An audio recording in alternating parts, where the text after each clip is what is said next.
दोस्तों इस वीडियो में हम ग्रो ऐप का इस्तेमाल करके कैसे म्यूचुअल फंड में इन्वेस्ट करते हैं, म्यूचुअल फंड वाले सेक्शन में इन सभी चीजों को देखकर क्या पता लगाया जाता है, आखिर इन सभी चीजों का यूज क्या होता है, ये सभी हम इस वीडियो में सीखेंगे। इस वीडियो को देखने के बाद आप ग्रो ऐप का इस्तेमाल करके म्यूचुअल फंड में कैसे इन्वेस्ट करते हैं इसके बारे में काफी कुछ सीख जाओगे।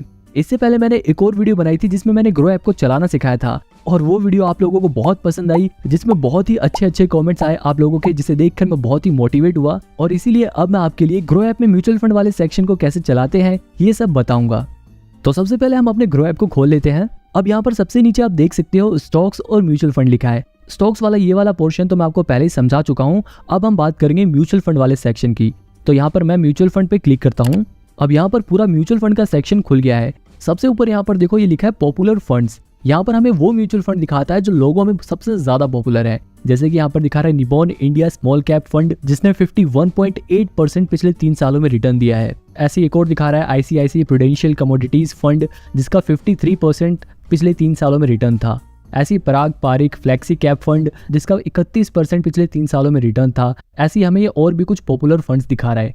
अब इसके नीचे आप यहाँ पे देख सकते हो equity small cap, equity sectoral thematic या फिर इक्विटी फ्लेक्सी कैप। इन सब के बारे में हम अभी आगे वीडियो में जानेंगे। अब देखो यहाँ पर कोने में लिखा है ऑल म्यूचुअल फंड्स। अगर आप इस पे क्लिक करते हो ना तो आपके पास सभी म्यूचुअल फंड की लिस्ट खुल जाएगी। जैसे यहाँ पर आप स्क्रॉल करके देख सकते हो बहुत सारे हमें म्यूचुअल फंड्स दिखा रहा है। आप यहाँ से भी म्यूचुअल फंड को चुन सकते हो और इन सभी म्यूचुअल फंड का पिछले 3 साल का रिटर्न भी हमें साथ ही साथ दिखा रहा है। आप इस 3 साल को बदलकर 5 साल भी कर सकते हो। यहाँ पर हमें फिर 5 सालों का रिटर्न दिखा देगा। आप इसे 1 साल में भी कर सकते हो इस पे क्लिक करके। मतलब आप पिछले 1 साल का, 3 साल का और 5 साल का रिटर्न देख सकते हो यहाँ से। अब हम यहाँ पर फिर से बैक करते हैं।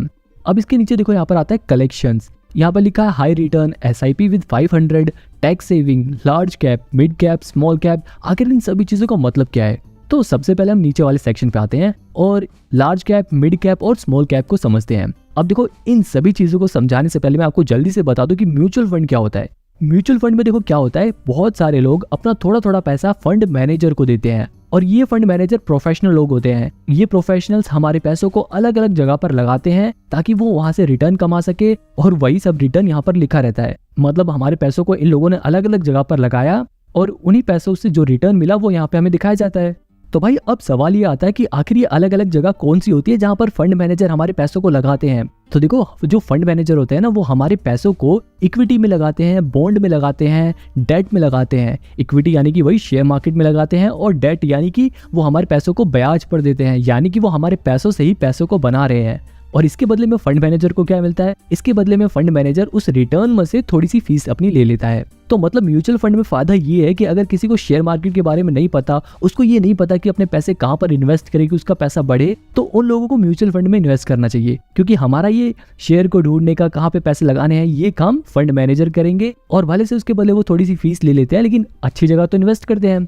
तो ये तो बिल्कुल एक बेसिक था कि म्यूचुअल फंड होता क्या है। अब बात आती है कि आखिर ये लार्ज कैप, मिड कैप और स्मॉल कैप क्या था। तो जैसे कि मैंने आपको बताया कि फंड मैनेजर हमारे पैसे को इक्विटी में भी लगाते हैं। इक्विटी यानी कि कंपनियों के शेयर में भी लगाते हैं। तो स्मॉल कैप का मतलब ऐसी छोटी कंपनियां जिनका मार्केट कैप छोटा हो, यानी कि ऐसी छोटी कंपनियां जिनकी मार्केट में हिस्सेदारी कम हो।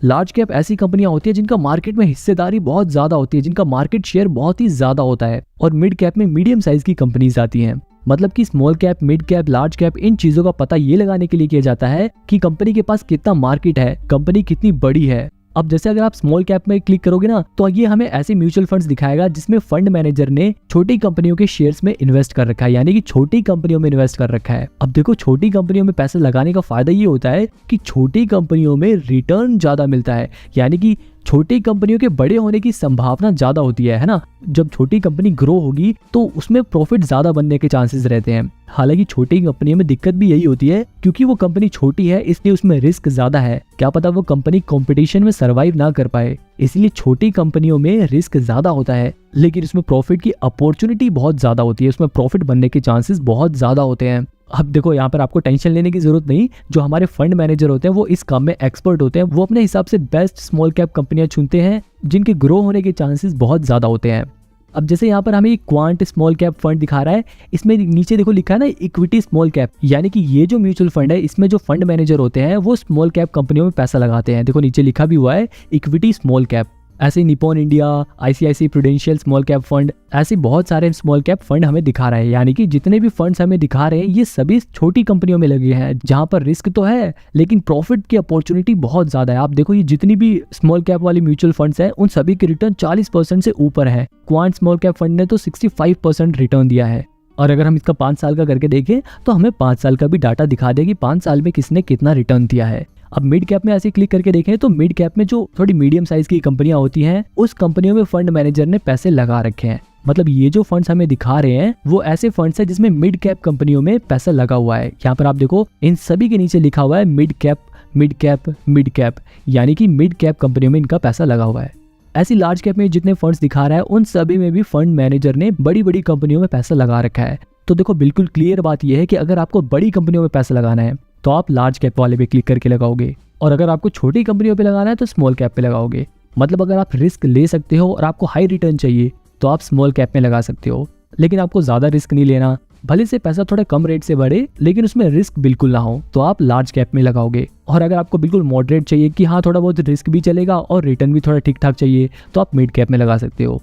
इसके अलावा इसके ऊपर लिखा है हाई रिटर्न। अब अगर आप हाई रिटर्न वाले पे क्लिक करोगे ना तो यहाँ पर जितने म्यूचुअल फंड्स हैं जिन्होंने सबसे ज्यादा रिटर्न दिया है वो हमें दिखाएगा। सबसे ऊपर देखो क्वांट स्मॉल कैप फंड जिसने 65.98% रिटर्न दिया है पिछले 3 सालों में। ऐसे इसके नीचे लिखा है आईसीआईसीआई प्रूडेंशियल कमोडिटीज फंड जिसने 53.27% रिटर्न दिया है। अब देखो यहाँ पर लिखा है स्मॉल कैप, यानी कि इस फंड का पैसा छोटी कंपनियों में लगा है। उसके नीचे लिखा है इक्विटी थीमेटिक। इक्विटी थीमेटिक का मतलब इसमें ना थीम के अकॉर्डिंग पैसा लगा हुआ है, यानी कि ऐसी कंपनियों में पैसा लगा हुआ है जिनकी थीम एक जैसी है, जो एक जैसी थीम पे काम करती हैं। इसके अलावा इन सभी के भी नीचे इक्विटी स्मॉल कैप ही लिखा है, यानी कि वही छोटी कंपनियों में इनका पैसा लगा हुआ है। इसके अलावा देखो यहाँ पे लिखा है इक्विटी सेक्टोरियल। इक्विटी सेक्टोरियल का मतलब ये है कि इस फंड का पैसा एक ही सेक्टर की कंपनियों में लगा हुआ है। मतलब कि एक ही सेक्टर कैसे, जैसे बहुत सारे सेक्टर होते हैं ना, finance sector, automobile sector, FMCG sector, तो ऐसे ही किसी पर्टिकुलर सेक्टर के ऊपर इनका पैसा लगा हुआ है। ऐसे देखो यहाँ पे लार्ज कैप का भी लिखा है लार्ज कैप, यानी कि इस फंड का पैसा बड़ी कंपनियों में लगा हुआ है। तो शायद अब आपको ये समझ आ गया होगा कि इनके नीचे जो चीजें लिखी हुई है इनका मतलब क्या है। तो हाई रिटर्न वाले में क्या था, वो सभी म्यूचुअल फंड जिन्होंने पिछले कुछ सालों में अच्छा खासा रिटर्न दिया है, पिछले कुछ सालों में सबसे ज्यादा रिटर्न दिया है, वो हमें यहाँ पे दिखाता है। अब इसके अलावा देखो यहाँ पे लिखा है टैक्स सेविंग। अब ये टैक्स सेविंग क्या है, टैक्स सेविंग वाले पे अगर आप क्लिक करोगे तो यहाँ पे हमें वो ऐसे म्यूचुअल फंड्स दिखा देगा जिसमें अगर आप अपना पैसा लगाते हो तो आपको टैक्स में थोड़ी राहत मिलेगी। ये जो यहाँ पे लिखा है ना इक्विटी ELSS, ELSS का मतलब होता है इक्विटी लिंक्ड सेविंग स्कीम, यानी कि अगर आपको सरल भाषा में बताऊं तो अगर आप इस फंड में पैसा लगाते हो तो आपको टैक्स में राहत मिलेगी। अब इसके बारे में अगर आपको और डिटेल में जाना तो आप मेरे को कमेंट में बता देना। फिलहाल अभी इतना ध्यान रखो कि यहाँ पर हमें वो म्यूचुअल फंड्स दिखाते हैं जिनमें पैसा लगाने से आप जब टैक्स भरोगे तो आपको थोड़ी छूट मिल जाएगी। अब इसके अलावा यहाँ पर एक बचा है SIP विद 500। अगर आप इस पे क्लिक करोगे तो यहाँ पर हमें ऐसे म्यूचुअल फंड्स दिखा देगा जहाँ पर आप 500 रुपए से भी अपनी SIP स्टार्ट कर सकते हो। SIP मतलब सिस्टमेटिक इन्वेस्टमेंट प्लान, मतलब कि आप 500 रुपए से इन म्यूचुअल फंड में इन्वेस्टमेंट चालू कर सकते हो। अब वापस ऊपर जाते हैं और यहाँ पे जो लिखा था इक्विटी स्मॉल कैप या फिर इक्विटी सेक्टोरियल और थीमेटिक, अब शायद ये आपको समझ आ गया होगा। अब जैसे अगर मेरे को Nippon India small cap fund के बारे में थोड़ा और जानना है तो मैं क्या करूंगा, इस पे क्लिक करूंगा और इसके बारे में मेरे को सारी डिटेल्स दिखा देगा। अब जैसे यहाँ पर दिखा रहा है कि पिछले 3 सालों में 51.8% इसने रिटर्न दिया है। मतलब कि अगर आपने 100 रुपए लगाए होते तो वो आपके पैसे 151 रुपए हो जाते। ऐसे अगर हम इसको पिछले 5 सालों का अगर एवरेज देखा जाए तो लगभग 19% ही इसने रिटर्न दिया है। ऐसे अगर हम इसको पिछले 1 साल का रिटर्न करके देखें तो पिछले 1 साल में इसने 30% का रिटर्न दिया है। ऐसे ही आप यहाँ पर इसकी सारी परफॉर्मेंस को देख सकते हो। अब इसके नीचे हम थोड़ा और आते हैं, यहाँ पर देखो रेटिंग लिखा हुआ है, यानी कि इस फंड को 5 में से 4 की रेटिंग मिली हुई है। इसके नीचे लिखा हुआ फंड साइज, जिसमें हमें दिखा रहा है 26,293 करोड़ का इसका फंड साइज है। इसके अलावा हम मिनिमम 100 रुपए से भी अपनी SIP स्टार्ट कर सकते हैं, यानी कि हम हर महीने 100 रुपए इन्वेस्ट करके भी म्यूचुअल फंड में इन्वेस्ट करना स्टार्ट कर सकते हैं। और इसके ऊपर यहाँ पर NAV 110 रुपए जो लिखा हुआ है, ये हमें आज करंटली इसका प्राइस क्या है वो दिखा रहा है। यहाँ पे अगर आप करंटली करके देखो तो ये हमें आज यहाँ पे दिखा रहा है 24 तारीख को इसकी करंट वैल्यू 110 रुपए 20 पैसे है। अब इसके नीचे आता है सबसे इंटरेस्टिंग चीज, रिटर्न कैलकुलेटर, और ये फीचर मेरा सबसे फेवरेट है। यहाँ पर अगर आप इस पे क्लिक करोगे तो यहाँ पे देखो लिखा है मंथली SIP और वन टाइम वाले में देखो यहाँ पे लिखा है 20,000 रुपए। मतलब अगर आप एक बार में 20,000 रुपए इस म्यूचुअल फंड में लगा देते तो 1 साल में आपके वो 20,000 रुपए 25,860 रुपए हो जाते, यानी कि लगभग 29% वो पैसे आपके बढ़ गए होते। अगर आप 3 साल पहले इसमें 20,000 रुपए लगाते तो आपके वो पैसे लगभग 70,000 रुपए हो गए होते। इसी तरह अगर आप 5 साल का करके देखो, अगर आप 5 साल पहले 20,000 रुपये लगाते तो आपके वो 20,000 रुपये 48,150 रुपये आज के टाइम पे होते, है ना इंटरेस्टिंग।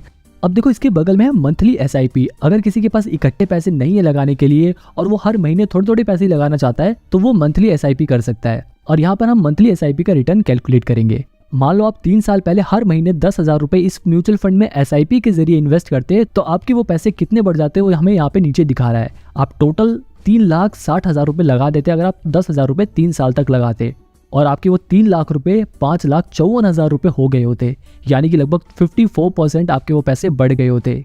अब देखो ज़्यादातर लोग ऐसे भी हैं जो हर महीने 10,000 रुपये इन्वेस्ट नहीं कर सकते। अब मान लो अगर आप सिर्फ 1,000 रुपये करके देखो, या फिर चलो 500 ही करके देख लेते हैं, तो अगर आप 500 रुपये भी 3 साल तक बचा कर इस म्यूचुअल फंड में लगाते तो आप टोटल 18,000 रुपये सेव कर लेते। 18,000 रुपये लगा चुके होते और आपके वो 18,000 रुपये लगभग 28,000 रुपये हो गए होते, यानी कि 54% बढ़ गए होते।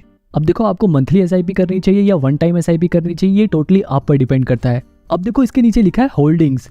अगर आप होल्डिंग्स वाले पे क्लिक करो, अब देखो यहाँ पर हमें बहुत सारी कंपनियों के नाम दिखा रहा है और सबसे ऊपर लिखा है टॉप 10 होल्डिंग्स। इसका मतलब ये है कि इस म्यूचुअल फंड का ज्यादातर पैसा इन कंपनियों में लगा हुआ है, जैसे कि tube investment of India limited, HDFC bank limited, इन सभी कंपनियों में इस म्यूचुअल फंड का पैसा लगा हुआ है। अगर आप यहाँ पे नीचे देखो, यहाँ पे लिखा है होल्डिंग एनालिसिस। आप इस पे अगर क्लिक करोगे ना तो यहाँ पे इसकी सारी डिटेल्स खुल जाएगी। यहाँ पर देखो इसका लिखा हुआ है कि Nippon India small cap fund ने अपना पैसा यानी कि 26,294 करोड़ रुपए में से 96.7% इक्विटी में इन्वेस्ट कर रखा है। बाकी उनके पास 3.2% कैश है और डेट यहाँ पर दिखा रहा है 0%, यानी कि इन्होंने अपना सारा पैसा इक्विटी में लगा रखा है, डेट में नहीं लगा रखा।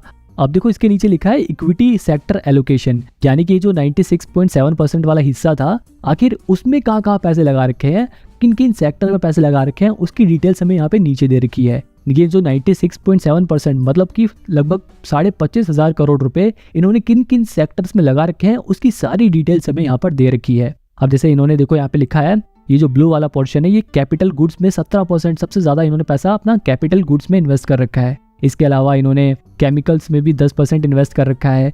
फाइनेंशियल सेक्टर में इन्होंने 13.3% इन्वेस्ट कर रखा है। तो मतलब ये सारी डिटेल्स दी हुई है कि इन्होंने कहाँ पैसे लगा रखा है। इन्होंने हेल्थ केयर में भी लगा रखा है, इन्होंने सर्विसेज में लगा रखा है, कंस्ट्रक्शन में लगा रखा है, ऑटोमोबाइल में लगा रखा है, बहुत सारे सेक्टर में इन्होंने अपना पैसा लगाया हुआ है। लेकिन सबसे ज्यादा पैसा इन्होंने कैपिटल गुड और केमिकल्स और फाइनेंशियल सेक्टर में लगा रखा है। अब देखो ज्यादा सेक्टर्स में पैसे लगाने का फायदा ये होता है कि रिस्क कम हो जाता है। मान लो अगर किसी एक सेक्टर की कंपनी अच्छा परफॉर्म नहीं करती और उसमें ज्यादा प्रॉफिट नहीं होता, तब भी दूसरे सेक्टर में अगर प्रॉफिट होता है तो उसका प्रॉफिट उस लॉस को कंपनसेट कर देगा। अब इसके नीचे लिखा है एडवांस रेशियो। यहाँ पर हमें कुछ एडवांस रेशियो दी हुई जिन्हें देखकर म्यूचुअल फंड को एनालाइज किया जाता है कि वो अच्छा है या नहीं। अब देखो अगर मैं आपको ये एडवांस एनालिसिस अभी सिखाऊंगा इस वीडियो में तो ये अलग से 10-15 मिनट ले लेगा और ये वीडियो बहुत ही बड़ी हो जाएगी, इसलिए मैं इस टॉपिक को किसी और वीडियो में कवर करूंगा। अगर आपको इसके ऊपर भी वीडियो चाहिए होगी तो आप मेरे को कमेंट में बता देना, मैं इसके लिए अलग वीडियो बना दूंगा। अभी हम बैक करते हैं और अब इस होल्डिंग के बाद यहाँ पर है रिटर्न एंड रैंकिंग। अगर हम इस पर क्लिक करें, पिछले 5 साल में, 3 साल में, 1 साल में जो इस फंड की रिटर्न परसेंटेज है वो हमें यहाँ पर दिखा रहा है, यानी कि पिछले 5 सालों में 19.2% इस फंड ने रिटर्न दिया है। पिछले 3 सालों में लगभग 50% का रिटर्न इसने दिया है, मतलब 50% पैसे बढ़ गए हैं। ऐसे इसके नीचे कैटेगरी की एवरेज परसेंटेज भी दी हुई है, जैसे यहाँ पर 14.2%, 43%, 18%। इस कैटेगरी की यानी कि इक्विटी स्मॉल कैप जो फंड्स होते हैं उनकी एवरेज ग्रोथ कितनी रही है और इसकी ग्रोथ कितनी रही है। तो देखो सिंपल सा मतलब ये है कि इस कैटेगरी के जो फंड होते हैं वो पिछले 5 सालों में 14% का रिटर्न देते हैं, लेकिन इस फंड ने 19% का रिटर्न दिया है। ऐसे 1 साल में देखो तो यहाँ पे दिखा रहा है इस कैटेगरी के जो फंड होते हैं वो 18% का रिटर्न दिया है एवरेज, लेकिन इस फंड ने 29.3% का रिटर्न दिया है। आई होप अब आपको ये समझ आ गया होगा। इसके अलावा देखो यहाँ पे लिखा है रैंक इन कैटेगरी। यहाँ पर इस फंड को इनकी कैटेगरी के हिसाब से रैंकिंग भी दी हुई है कि पिछले 1 साल में इसकी रैंकिंग 3 की रही है, लेकिन अगर पिछले 3 सालों का रिटर्न देखा जाए तो इस फंड को 2 की रैंकिंग मिली हुई है। अब रिटर्न एंड रैंकिंग आपको क्लियर हो गया होगा। इसके बाद आता है सिमिलर फंड्स। ये जो हमारा ये Nippon India small cap fund था, इसके जैसे जो और भी म्यूचुअल फंड्स हैं वो हमें यहाँ पर दिखा रहा है, जैसे कि क्वांट स्मॉल कैप फंड्स ने 66% रिटर्न दिया है और कोटक स्मॉल कैप फंड जिसने 48% रिटर्न दिया है। ऐसे ही हमें कुछ और भी फंड्स दिखा रहा है। अब सिमिलर फंड के बाद आता है expense ratio, exit load and tax. Expense ratio मतलब क्या होता है, जैसे कि मैंने आपको बताया था कि हमारे पैसे को फंड मैनेजर अलग अलग जगह पर इन्वेस्ट करता है। अब भैया फंड मैनेजर हमारे पैसे को लगाएगा तो खुद भी कुछ पैसे लेगा, वो अपने इस जो म्यूचुअल फंड का है उसका एडवर्टाइजमेंट करेगा, तो उसका एडवर्टाइजमेंट कॉस्ट आएगी, वो उसका भी खर्चा उसमें जोड़ेगा। तो टोटल इस फंड का जो खर्चा आया, यानी जो खर्चे आते हैं वो 0.82% है, यानी कि जो टोटल रिटर्न होता है उसमें से ये जो 0.82% है वो ये अपना एक्सपेंस काट लेते हैं। यानी कि अगर आप इस म्यूचुअल फंड में इन्वेस्ट करने के बाद 1 महीने के अंदर ही एग्जिट हो जाते हो, 1 महीने के अंदर ही अपने पैसे वापस निकाल लेते हो, तो आपके ऊपर 1% का एग्जिट लोड लगेगा, यानी कि 1% आपके चार्जेस कट जाएंगे।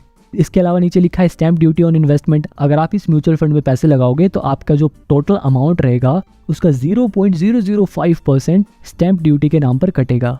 यहाँ पर देखो लिखा है return are taxed at 50% if you redeem before 1 year, यानी कि अगर आप 1 साल से पहले इस म्यूचुअल फंड से अपने पैसे निकाल लेते हो तो आपका जो भी रिटर्न रहेगा उस पर 15% टैक्स कटेगा। यहाँ पर देखो ध्यान देने वाली बात यह है कि आप जो पैसा लगाओगे उस पर जो रिटर्न मिलेगा, यानी कि जितना पैसा बढ़ेगा उस बढ़े हुए पैसे पर, यानी कि उस रिटर्न पर 15% टैक्स कटेगा।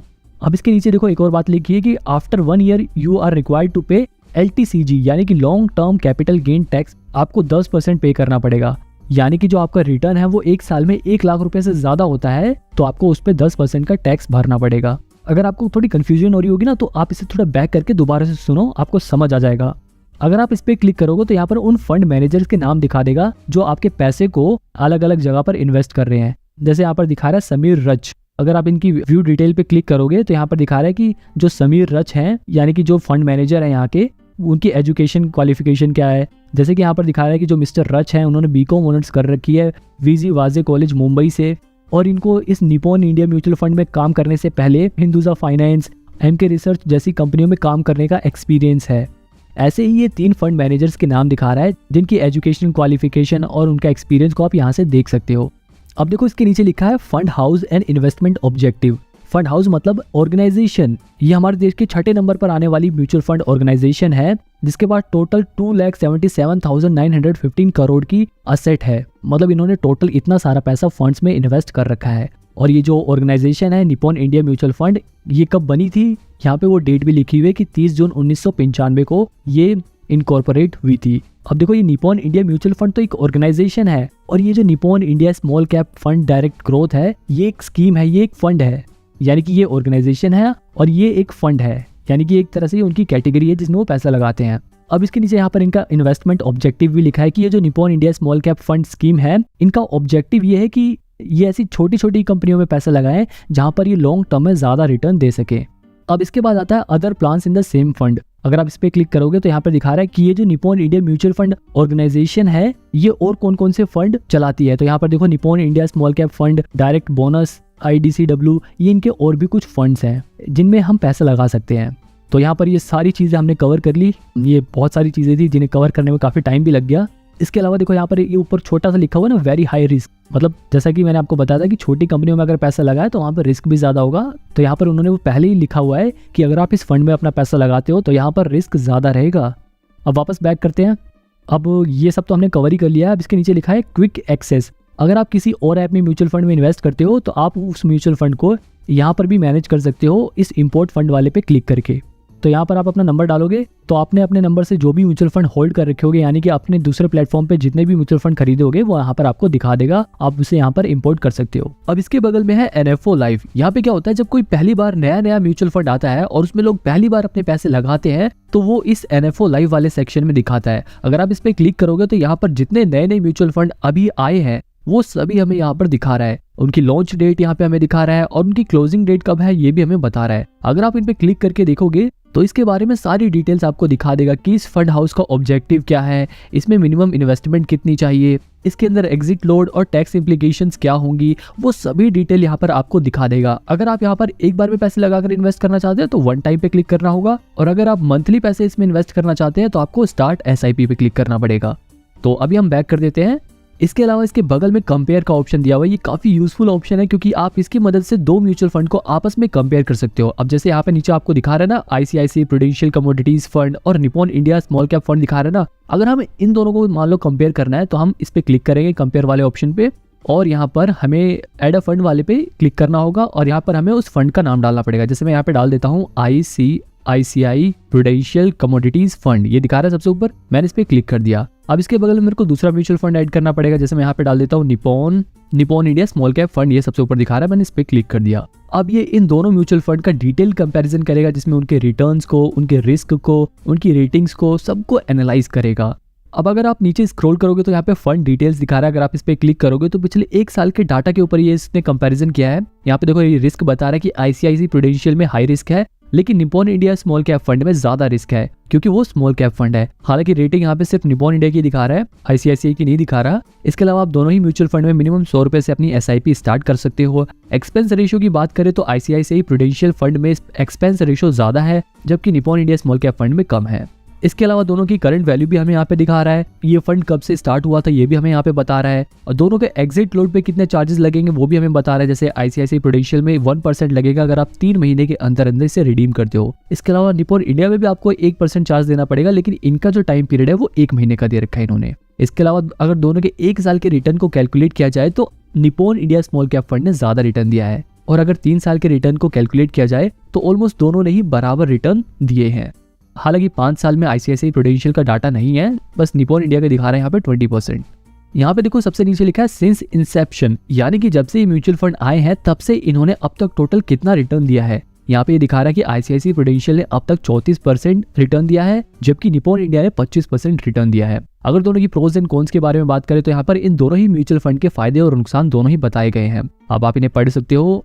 इसके अलावा टॉप होल्डिंग में इन दोनों ही म्यूचुअल फंड ने अपना ज्यादातर पैसा कहां पर लगा रखा है वो हमें यहाँ पे बता रखा है। अब इसके अलावा नीचे एक आ रहा है फंड मैनेजर वाला ऑप्शन। इसके अंदर हमें इन दोनों ही म्यूचुअल फंड में जो फंड मैनेजर्स है, जो इन्वेस्टर्स के पैसे को इन्वेस्ट कर रहे हैं, उनके नाम यहाँ पर दिए हुए हैं। जैसे ICICI प्रूडेंशियल में ललित कुमार ने लगाया है, जबकि निपॉन इंडिया में मिस्टर समीर रच ने लगाए हुए हैं। उनकी एजुकेशन क्वालिफिकेशन क्या है, उनका एक्सपीरियंस, सब कुछ यहाँ पर दिया हुआ है। अब इसके बाद नीचे आता है अबाउट फंड। यहाँ पे फंड के बारे में बेसिक डिटेल्स आपको मिल जाएंगी। अब अबाउट फंड के नीचे आता है पॉपुलर कंपैरिजन। जैसे हमने ICICI प्रूडेंशियल कमोडिटीज फंड और निपॉन इंडिया का भी कंपैरिजन किया है, ऐसे ही मोती ओसवाल मल्टी कैप और SBI फ्लेक्सी कैप का भी लोग कंपैरिजन करते हैं। अगर आप इनका भी कंपैरिजन देखना चाहते हो तो बस आपको इस पे क्लिक करना होगा, और ये यहाँ पर अपने आप ही इन म्यूचुअल फंड का भी कंपैरिजन खुल जाएगा, जिनका कंपैरिजन आप देख सकते हो। अब मैं यहाँ पे फिलहाल बैक कर देता हूँ, क्योंकि मेरे को सिर्फ आपको ये दिखाना था कि कैसे यूज होता है। अब देखो कंपेयर वाले के बाद में आता है SIP कैलकुलेटर। अब SIP कैलकुलेटर तो मैंने आपको ऊपर भी बताया था, वही सेम कैलकुलेटर आपको इसके अंदर भी मिल जाएगा। यहाँ पर आप अमाउंट डालो कि आप कितने रुपए इन्वेस्ट करना चाहते हो। मान लो अगर अभी कोई आदमी रिटायर हुआ है और वो अपने 10 लाख रुपए को म्यूचुअल फंड में लगाना चाहता है, जहां पर उसे उम्मीद है कि उसे कम से कम 12% का रिटर्न तो मिल ही जाएगा, और वो अपने इस पैसे को अगले 10 सालों के लिए लगाना चाहता है, तो यहाँ पर हम उसके रिटर्न को कैलकुलेट कर सकते हैं। जैसे यहाँ पर उसने 10 लाख रुपए लगाए तो वो अपने 10 लाख रुपए से लगभग 21 लाख रुपए कमा लेगा, यानी कि उसके जो 10 लाख रुपए थे वो ऑलमोस्ट 31 लाख रुपए हो जाएंगे। तो मतलब आप यहाँ पर अपनी मर्जी से कोई सा भी अमाउंट डालकर ये पता लगा सकते हो कि वो रिटर्न कितना हो सकता है। हालांकि जरूरी नहीं है कि उतना अमाउंट हो ही जाए, हो सकता है कम भी हो जाए और हो सकता है ज्यादा भी हो जाए, क्योंकि थोड़ा बहुत रिस्क तो म्यूचुअल फंड में भी होता ही है। अब इसके अलावा यहाँ पर नीचे भी सभी म्यूचुअल फंड की लिस्ट दी हुई है, जहाँ से आप सभी म्यूचुअल फंड को देख सकते हो। तो ऑलमोस्ट हमने ये सभी कवर कर लिए। अब यहाँ पर आप देखो डैशबोर्ड में आपने जितने भी म्यूचुअल फंड में अपना पैसा लगाया है वो यहाँ पर दिखाएगा। अगर आपने किसी म्यूचुअल फंड को खरीदने के लिए अपना ऑर्डर दिया है तो वो यहाँ ऑर्डर्स में दिखाएगा। अब देखो मेन बात यह आती है कि आपको म्यूचुअल फंड में इन्वेस्ट करना चाहिए या नहीं करना चाहिए। तो देखो यहाँ पर सबसे इंपॉर्टेंट बात यह है कि अगर आपको शेयर मार्केट के बारे में कुछ भी नहीं पता और आपको ये समझ नहीं आता कि मैं किस शेयर में इन्वेस्ट करूं, मैं किस कंपनी में अपने पैसे लगाऊं कि मेरे पैसे बढ़ जाएं, तो देखो ऐसे लोग अपने पैसा म्यूचुअल फंड में लगा सकते हैं, क्योंकि म्यूचुअल फंड में हमारे पैसे फंड मैनेजर लगा रहे हैं जो एक्सपर्ट है इस काम में। अब देखो म्यूचुअल फंड खरीदते कैसे हैं वो मैं किसी और वीडियो में बताऊंगा। ये वीडियो बहुत ज्यादा बड़ी हो गई है। इस वीडियो का मेरा मेन ऑब्जेक्टिव यही था कि मैं आपको ग्रो ऐप में म्यूचुअल फंड वाले सेक्शन के बारे में सिखा सकूं। अगर आपको ये वीडियो थोड़ी सी भी हेल्पफुल लगी हो तो आप इस चैनल को सब्सक्राइब कर लो। मैं जल्दी ही म्यूचुअल फंड्स के ऊपर बिगिनर्स के लिए एक नई सीरीज लेके आऊंगा जो आपके लिए काफी हेल्पफुल हो सकती है।